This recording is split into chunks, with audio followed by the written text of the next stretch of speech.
নমস্কার, আমি প্রতিম বোস। আপনারা দেখছেন পডকাস্ট উইথ প্রতিম। আজকের এপিসোডে আমরা আলোচনা করব শুভেন্দু অধিকারী সরকারের সামনে যে বিশাল চ্যালেঞ্জেস এবং তারাতলায় বিল্ডিং কোল্যাপস তার একটা প্রমাণ। অবশ্যই এই চ্যালেঞ্জগুলো রেখে গেছে পূর্বতন সরকার, কিন্তু এই তারাতলা বিল্ডিং কোল্যাপস ঘিরে যে ঘটনাগুলো ঘটছে সেটা কতগুলো প্রশ্নের জন্ম দেয়। শুভেন্দু অধিকারী সরকার তার কাজকর্ম বিষয়েও।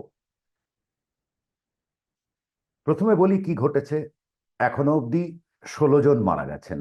একটা গোডাউন তৈরি হচ্ছিল, অ্যাপারেন্টলি তার আহ, নিশ্চয়ই কিছু ইরেগুলারিটিস ছিল এবং সরকার সন্দেহ করেছেন ইরেগুলারিটিস নানান রকম অলরেডি এসছে যেগুলো মিডিয়ায়। তাছাড়া চিফ মিনিস্টার নিজে বলেছেন যে ইরেগুলেটরি কথা, এবং উনি নাম করেছেন পূর্বতন কলকাতার যে মেয়র, যিনি জাস্ট রিজাইন্ড, তো ববি হাকিম, ফিরহাদ হাকিম, তার OSD officer on special duty Kalicharan Banerjee, তার নাম উনি করেছিলেন এবং সঙ্গে সঙ্গে তাকে অ্যারেস্টও করা হয়েছে। আমি আজকের টেলিগ্রাফ পত্রিকার রিপোর্টে দেখতে পাচ্ছি যে কালীচরণ বাবু তাকে রিমান্ডে নেওয়া হয়েছে এবং কোর্টে পাবলিক প্রসিকিউটর বলেছেন, আমি কোট করছি টেলিগ্রাফ থেকে, 27শে জুনের Telegraph, court, Kalicharan Banerjee would help parties obtain illegal sanctions in exchange for money. We have to find out who else was part of this. অর্থাৎ একজন ওএসডি তো নিশ্চয়ই নিয়ে এতগুলো লাইসেন্স বা কোনো এত বড় বড় কনস্ট্রাকশনের লাইসেন্স দিতে পারেন না। অর্থাৎ তিনি মাঝে একটা মিডল ম্যান হিসেবে ছিলেন। তিনি ডিলগুলো করতেন এবং টাকা তুলতেন বা ফেসিলিটেট করতেন, এটাই অ্যালিগেশন। এবং এখান থেকে সরকার কান টেনে মাথায় পৌঁছতে চাইছে। এই একই বিষয়ে কিন্তু আরো বহু ব্যুরোক্র্যাট স্টেটে তারা তাদের নামে অভিযোগ আছে।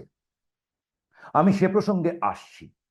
তার আগে বলি, শুভেন্দু অধিকারীর এই যে ঘটনাটা, এই ঘটনাটা একটা মেজর দেখিয়ে দিয়ে গেল যে এই সবে ক্ষমতা নেওয়ার 1.5 মাসের মধ্যের ঘটনা, এবং এটা দেখিয়ে দিয়ে গেল যে নতুন সরকারের কাছে কত চ্যালেঞ্জেস আছে। তার কারণ প্রচুর যেগুলো ক্রিভাসেস, মানে সমস্ত ফাঁক ফোকর তৈরি হয়ে রয়েছে, গর্ত বিরাট বিরাট, যার মধ্যে পড়লে হারিয়ে যেতে হবে। এক এক করে কিছু উদাহরণ দেই। প্রথমত হচ্ছে রাজ্যের ভাড়ার শূন্য। আমি একটা পডকাস্ট করেছিলাম ভাঁড়ে ভবানী বলে, তো সেটা দেখে নিতে পারেন। টাকা সত্যিই নেই এবং রাজ্য ইন্ডাস্ট্রিয়াল ইনসেন্টিভ, যারা বিনিয়োগ করেছে তাদের ইনসেন্টিভ রাজ্য প্রমিস করেছিল। এটা রাজ্য সরকার, সেটা তো রাজ্য সরকার মানে তো দল নয়, এটা লেফট ফ্রন্টের সময় থেকে চলছিল। সেটা মমতা ব্যানার্জির ইনিশিয়াল ইয়ার্সেও সেটা চলেছে, দিয়েছে। হঠাৎ করে সেটা বন্ধ করে দিয়েছে কারণ টাকা নেই, টাকা দিতে হবে লক্ষ্মীর ভাণ্ডারে ইত্যাদি। 20,000 কোটি টাকা সেখানে বকেয়া। যে বা যারা বিনিয়োগ করেছেন তারা কিন্তু একটা টাকা আসবে ভেবেছেন, তার যে ব্যালেন্স শিট তাতে সেটা ধরা আছে। আপনি আজকে সকালবেলা উঠে যদি বলে দেন যে না না ও তোমার তো লাভ হয়ে গেছে আর কি দরকার, তাহলে হয় না, কারণ লাভেরও পার্সেন্টেজ থাকে এবং সেই পার্সেন্টেজটা সে ব্যাংককে প্রমিস করেছে সে কতটা প্রফিটেবল কোম্পানি, এবং সেই প্রফিটেবিলিটির বেসিসে এই ব্যাংক তাকে লোন দিয়েছিল। আগামীকাল যদি সে লোন ডিফল্ট করে তাহলে কিন্তু এই প্রশ্নগুলো উঠবে যে সরকার তার যে প্রমিস ছিল সেখান থেকে সে সরে গেছিল, এবং এটা কিন্তু ইললিগাল। অতীতে আমাদের একটা যেটা রেট্রোস্পেক্টিভ ট্যাক্স বসিয়েছিলেন প্রণব মুখার্জি, সেটা কিন্তু সুপ্রিম কোর্টে বাতিল হয়ে গেছে। ঠিক একইভাবে এইবারেও কিন্তু রেট্রোস্পেক্টিভ অ্যাকশন হয়েছে, অর্থাৎ যেটা চলছিল সেটাকে তুমি দুম করে থামিয়ে দিয়েছো। এবার আহ, এটা গেল একটা। এরপরে আসছে ফলে বাজেট করতে গিয়ে সরকারকে নাকানি চোবানি খেতে হয়েছে। আমি আহ, রাজ্যের যারা বিজেপির বড় কর্তা তাদের সঙ্গে কথা বলেছি এবং তারা সেটা স্বীকার করে যে এটা এই ইন্ডাস্ট্রিয়াল যে ইনসেনটিভটা দেওয়া উচিত ছিল, কিন্তু সরকারের কাছে কোনো টাকা নেই।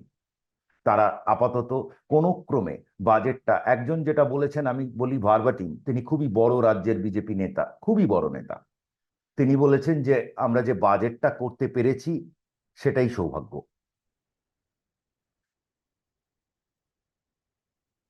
এবার দেখুন রাজ্যের সামনে কি কি অসুবিধে তৈরি হয়ে রয়েছে। পঞ্চায়েত আর মিউনিসিপ্যালিটিগুলো ডিফাঙ্ক্ট হয়ে গেছে, মেম্বাররা ছেড়ে দিয়েছে, চাপ দিয়ে ছাড়ানো হয়েছে অনেক মেম্বারকে, আবার বোর্ডগুলো রিজাইন করে দিয়েছে গত 1.5 মাসের মধ্যে। কলকাতা মিউনিসিপ্যাল কর্পোরেশনও তার মধ্যে একটা। এর ফলে যেটা হয়েছে যে লোকাল এরিয়া, একটা সরকার তো 3 ধাপের সরকার, কেন্দ্র, রাজ্য, রাজ্যের নিচে হচ্ছে এই লোকাল বডিগুলো, তারা তো একটা অ্যাডমিনিস্ট্রেশন পার্ট।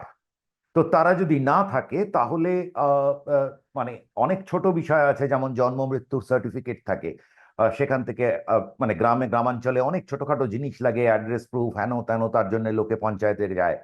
তো জব কার্ড, তো সেগুলোর থেকে আপনার একেবারে ধরুন একটা প্রজেক্ট আপনি নিচ্ছেন, সেটা যে ইমপ্লিমেন্টেশন হয়, আমি আগের দিনের পডকাস্টে বলেছিলাম যে রাস্তা, রুরাল রোড করতে গেলে পঞ্চায়েতের ইনভলভমেন্ট থাকে, তো সেগুলো যদি না থাকে তাহলে খুবই মুশকিল হবে।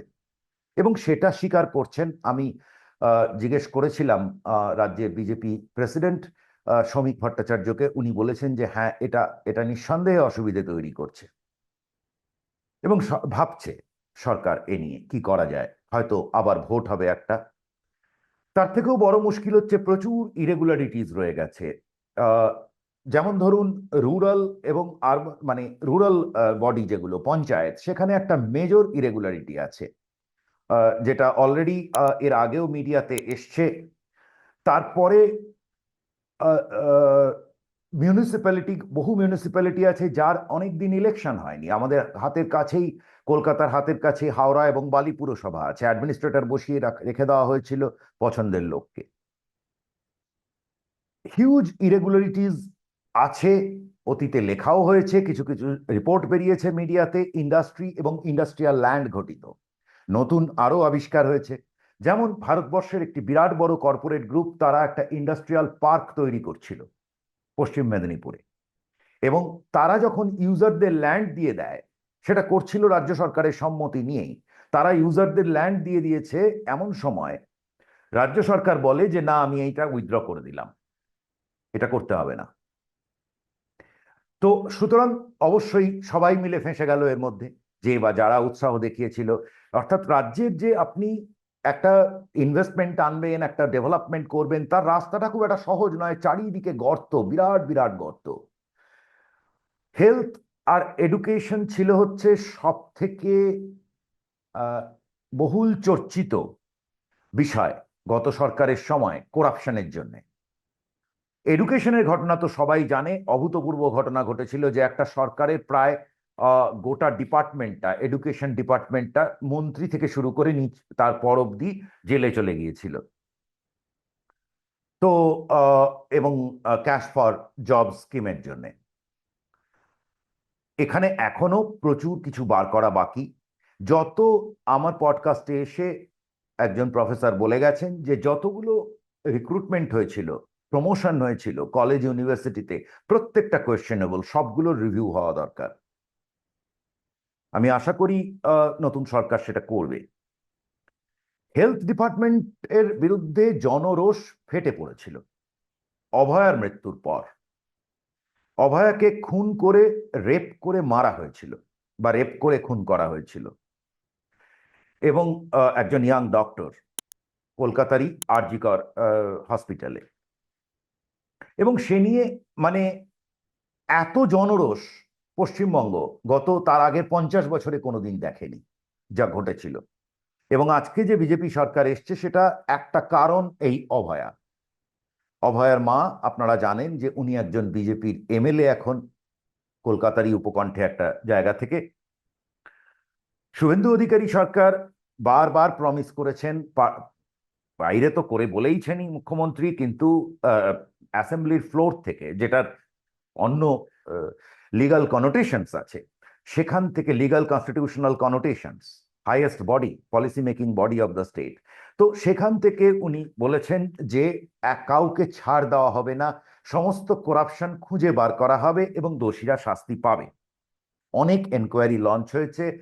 3জন সিনিয়র পুলিশ অফিসার তারা বরখাস্ত হয়েছেন, সাসপেন্ডেড অভয়া কেসের জন্য।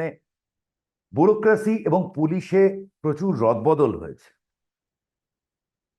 কিন্তু কতগুলো জিনিস এখনো অদ্ভুতভাবে বাকি। যেমন ধরুন, প্রায় 6জন, হাফ ডজন ইন্ডিয়ান অ্যাডমিনিস্ট্রেটিভ সার্ভিসের যে ব্যুরোক্র্যাটস, সিনিয়র ব্যুরোক্র্যাটস, তাদের বিরুদ্ধে অনেক অভিযোগ ছিল। এই অভিযোগ শুধু সাধারণ মানুষ অব্দি তো গেছেই, মানে ঘরে ঘরে সেই নাম লোকে জানে, আমি যা দেখেছি। কিন্তু যখন বিজেপি বিরোধী দলে ছিল তখন তারা এই অফিসারদের বিরুদ্ধে বলেছে, সিপিএম বলেছে, টেলিভিশন শোতে বসে বলেছে লোকেরা। তো সেই অফিসারেরা এবং এই প্রত্যেকটা ডিপার্টমেন্ট ভীষণ রকম ভাবে বহুল চর্চিত ছিল তাদের কাজকর্ম। তো এই যে অফিসাররা, তারা কিন্তু তাদের জায়গাতেই থেকে গেছেন।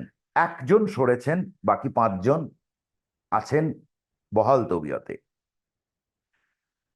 এই যে ববি হাকিমের যে ওএসডি কালীচরণ ব্যানার্জি, তাকে যখন আজ গ্রেপ্তার করা হলো তারাতলা কাণ্ডে, তখন এই প্রশ্নটা অবশ্যই উঠে আসে শুভেন্দু অধিকারী সরকারের বিরুদ্ধে, যে তারা বা সম্পর্কে, যে তারা কেন এই এই যে ব্যুরোক্র্যাট, আমি শাস্তি তো অনেক পরের ব্যাপার, দূরের বিষয়, তারা যে ডিপার্টমেন্টে ছিলেন সেখানেই তারা আছেন, কেন এরকম?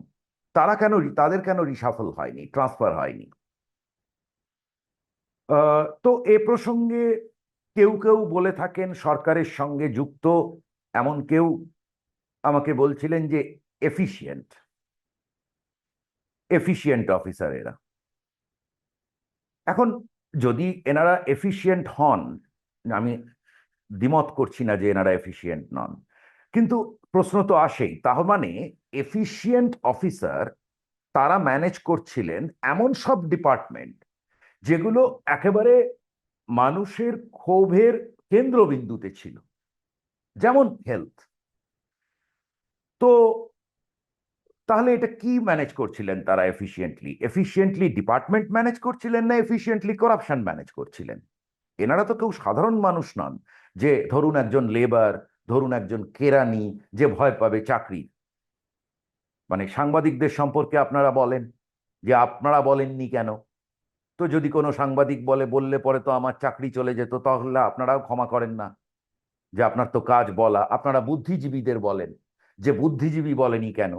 বুদ্ধিজীবীকে যদি মারে তখন বা জেলে দেয়, তখন আপনি বলবেন, আপনি তার বিরাট ফেসবুকে লিখবেন, কিন্তু আপনি বলবেন যে এই কাজটাই তার করা উচিত ছিল। ঠিক একইভাবে তাহলে প্রশ্ন ওঠে অফিসারদের কি করা উচিত ছিল।